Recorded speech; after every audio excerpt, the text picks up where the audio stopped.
Welcome to Toffee TV. It is the Everton News Daily.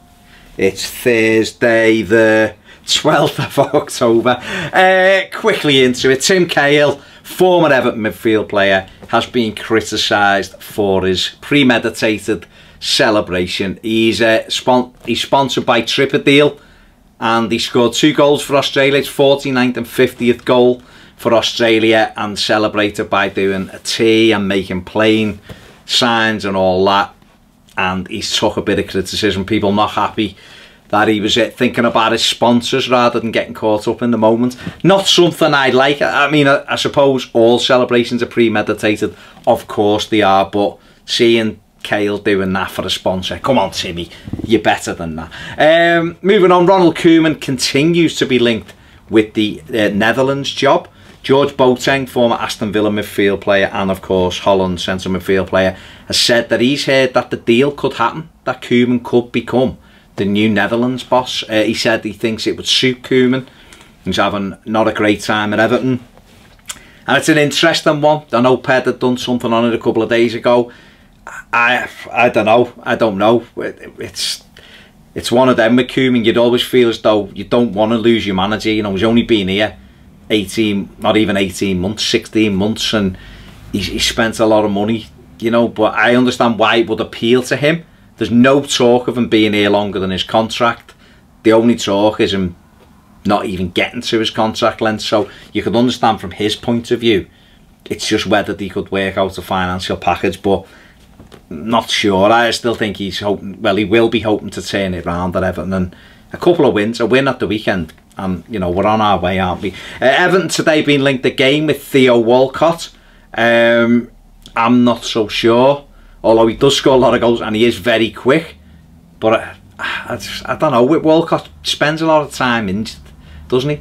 But again, more people talking about it today, but who knows whether that'll happen in January. He's certainly quick, and we aren't the quickest side, but it's that thing, you couldn't play him down the middle, because he's, or if you did, you'd have to play him with a partner who's a physical striker, and Walcott's more of a wide man, I think. But I mean, he did score 20 goals for Arsenal last year. Everton also linked with Leicester City forward Musa, who scored a couple of goals against us last year, knocked us out the FA Cup in the 3rd round, or sorry, this year, wasn't it? January this year.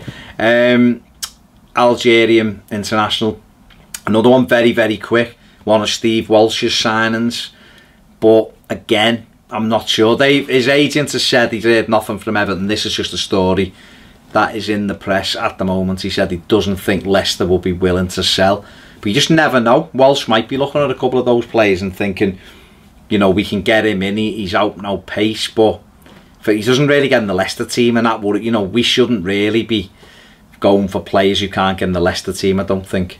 Not at this stage. If we're trying to move on and crack that top 6, we've got to be the team that is buying players who are already established in teams like Leicester, and to make us better. That's my personal opinion anyway. Big news today. Biggest news today.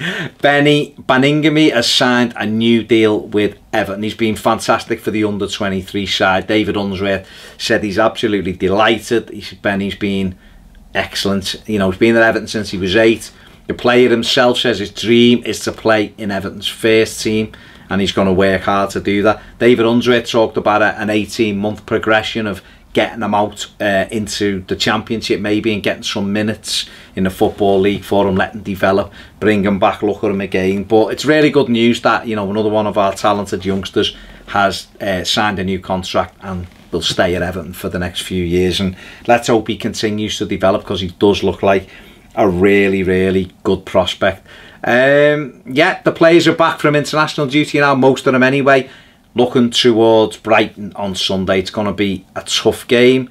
It's going to be it's a game we have to win, but I'm confident it's a game we can win. We just need to settle on a formation, get out there and remember that we are a good side with good players, and take our chances. You know, we know we're going to get chances in a game. We've got to take them.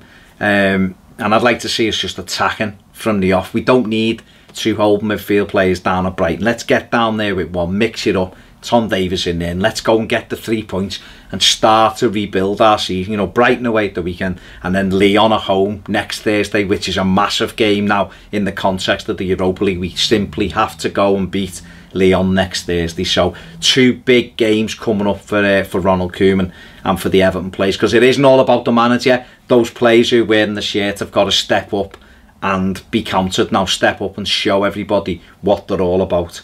The likes of Rooney, Gylfi Sigurdsson, Davy Klaassen, Sandro, Calvert-Lewin, all of these players have got to step up and show everybody what they're about. That's the news for today. If you haven't subscribed, do it now please. If you want more videos or you want a notification about the videos, click on the little bell. If you want more videos, get over to Patreon and join us there for more Toffee TV. I've been Baz, see you soon.